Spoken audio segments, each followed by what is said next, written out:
premières pensées vont aux sinistrés.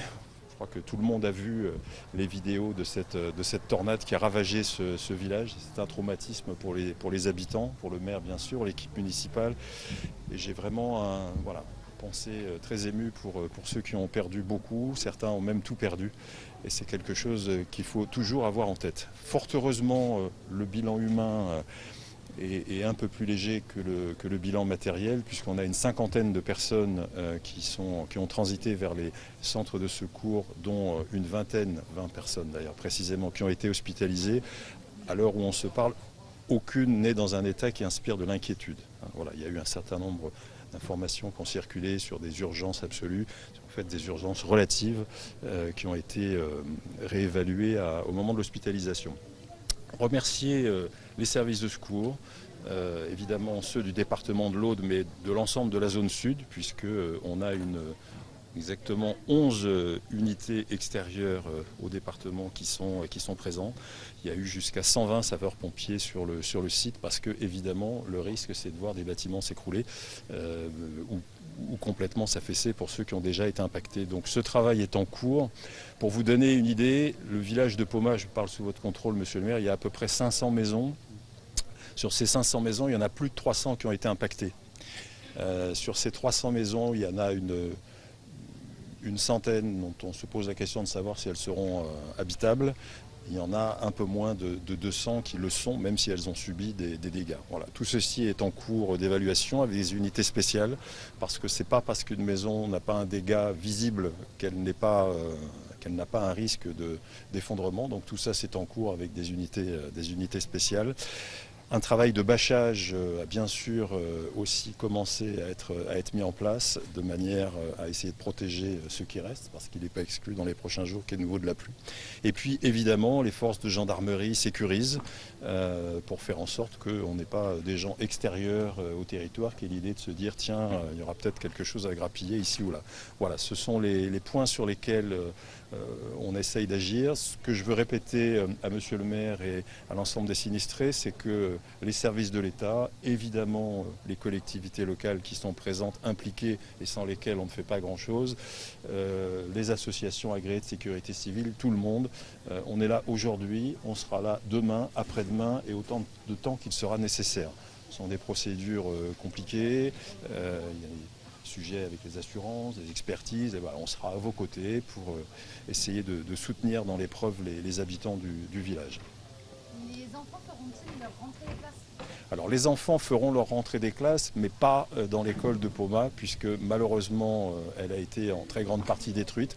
Donc on s'organise avec les élus locaux, et je remercie le président de Carcassonne-Aglo et les services de l'éducation nationale pour que les enfants puissent être scolarisés dans les communes environnantes dans de très bonnes conditions dès le jour de la rentrée. Est-ce qu'il va y avoir un classement en catastrophe naturelle? Alors c'est pas en mon pouvoir de décider d'eux. On va instruire un dossier en ce sens, de façon à ce que on puisse trouver les voies et moyens financiers notamment pour reconstruire un certain nombre de choses. Je pense notamment à l'école et à un certain nombre d'équipements publics.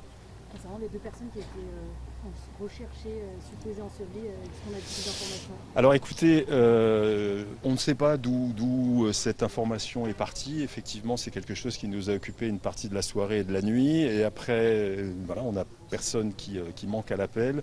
Après, il y a aussi une information qui a circulé comme quoi en fait les deux petits c'était des animaux, c'était les chiens. Voilà.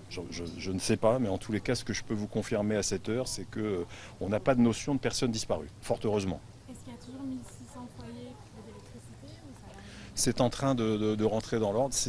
Alors, ce village a été meurtri, martyrisé avec une tornade qui a tout ravagé, comme on vient de le dire. Mais le phénomène de tempête a été très large dans toute la zone sud, ce qui a occasionné des coupures de courant, des coupures de réseau. Vous voyez que les effectifs, les agents d'Enedis sont sur place, essayent de travailler, essayent de rétablir pour que très rapidement nos concitoyens puissent avoir l'électricité. Et au niveau de l'eau potable? Au niveau de l'eau potable, on n'a pas de souci à ce niveau-là. Il y a beaucoup de solidarité. Comment organiser, coordonner tous ces gestes qui partagent? Alors il y a énormément de solidarité, ça fait partie de l'ADN de ce département qui malheureusement, je parle sous le contrôle des élus, a beaucoup subi de traumatismes. Il y a un an, je prenais mes fonctions dans ce département et j'étais dans les Corbières au milieu de la zone de feu à tenir malheureusement à peu près le même discours à 17 maires qui étaient traumatisés par ce qu'on appelait l'ogre des Corbières. Quelques années avant, il y a eu des inondations, donc le territoire a l'habitude, malheureusement, mais fort heureusement, il a du caractère. La notion de solidarité, c'est quelque chose qui est dans chacune et chacun des habitants du département. Ça s'organise.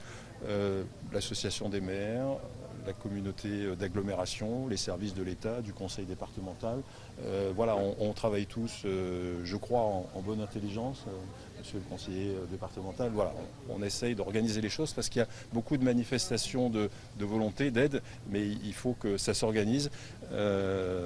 Déblayer, c'est pas quelque chose qu'on improvise, donc pour le moment c'est fait par des professionnels, les sapeurs-pompiers qui ont été formés pour ça. Et lorsque, dans un second temps, il y aura peut-être besoin de bras en renfort pour faire un certain nombre de choses en pleine sécurité, on le fera, mais tout ça sous la houlette du service départemental d'incendie et de secours. Justement, vous avez parlé d'inondation, d'incendie, maintenant une tornade. Est-ce qu'on peut s'attendre à un phénomène aussi étonnant sur le département de l'Aude? Écoutez, c'est un phénomène exceptionnel. Je parle de la tornade. Ce qu'on sait, c'est que l'Aude est un département qui est très impacté par le bouleversement climatique. Je pense à la sécheresse, je pense à nos amis agriculteurs et notamment viticulteurs qui sont très impactés. Les phénomènes de tempête, on en a eu pendant l'automne, des phénomènes de pluie, d'inondation. Voilà, ce sont les conséquences concrètes du bouleversement climatique. Il faut absolument qu'on continue à essayer de vivre avec, parce que maîtriser la nature, c'est une utopie. Voilà, je pense qu'il y a une prise de conscience globale qu'il faut s'adapter à notre environnement et non l'inverse. Et c'est ce que font les élus de ce département et on les y aide. Monsieur le maire, est-ce que vous avez un mot sur la journée qui se déroule après le choc d'hier? Oui, je me suis déjà exprimé depuis ce matin. Évidemment, je remercie la présence de toutes les autorités ce soir. Tout le soutien qu'on a reçu depuis hier, il a fallu réagir dans l'urgence et tous les professionnels ont accompli leur travail remarquablement. Et je m'adresse aussi bien sûr à ma population pour leur dire que nous allons être présents, nous allons faire tout ce qu'il faut et qu'ils soient rassurés pour que Poma, qui est une très belle commune, sera, j'en suis persuadé, une commune encore plus belle après sa reconstruction d'ici quelques années. Voilà. On vous y aidera. Pardon ? De quoi elle a le plus besoin? Je crois qu'aujourd'hui, elle a besoin surtout de moyens humains. Parce qu'il y a des gens qui sont dans un désarroi total, il y a des gens qui ont, comme vous l'avez dit, tout perdu. Je crois qu'aujourd'hui, l'heure est d'abord au rassemblement, à la solidarité.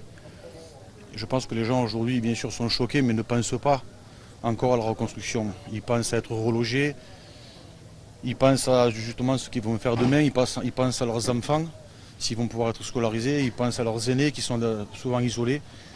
Et nous avons mis tous les moyens, justement, avec tous les partenaires, encore une fois, toutes les collectivités, tous les partenaires privés, publics, pour qu'on donne d'abord des réponses à la population et la rassurer. Il y a une cellule psychologique qui vient d'arriver.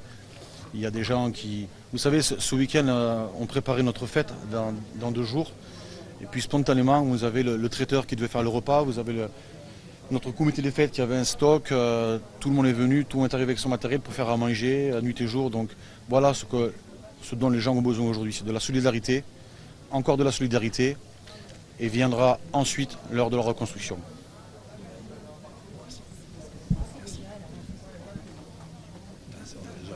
La rentrée scolaire, on a déjà répondu.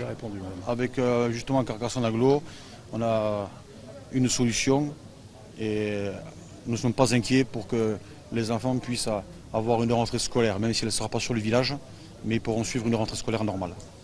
Monsieur le maire, excusez-moi si la question a déjà été posée, plusieurs sinistrés alertent sur la présence de voleurs qui profitent de ce sinistre. Est-ce que vous avez des informations en ce sens? Alors, des informations sur la présence de voleurs, je n'en ai pas. Par contre, des informations sur la présence massive d'effectifs de gendarmerie, ça j'en ai, oui. Donc, ils ont été très nettement renforcés. Je remercie le groupement de gendarmerie de l'Aude de sa présence. Nous avons obtenu des renforts qui ont été diligentés par le préfet de zone et le ministre de l'Intérieur, donc ils sont en train d'arriver de façon à sécuriser l'ensemble de la zone. On a 2 sujets de sécurité, bâtimentaire bien sûr, et puis ensuite de sécurité publique. Il n'est pas question que qui que ce soit vienne essayer de profiter du malheur des gens pour aller faire du brigandage, comme on dit. Merci à vous. Merci.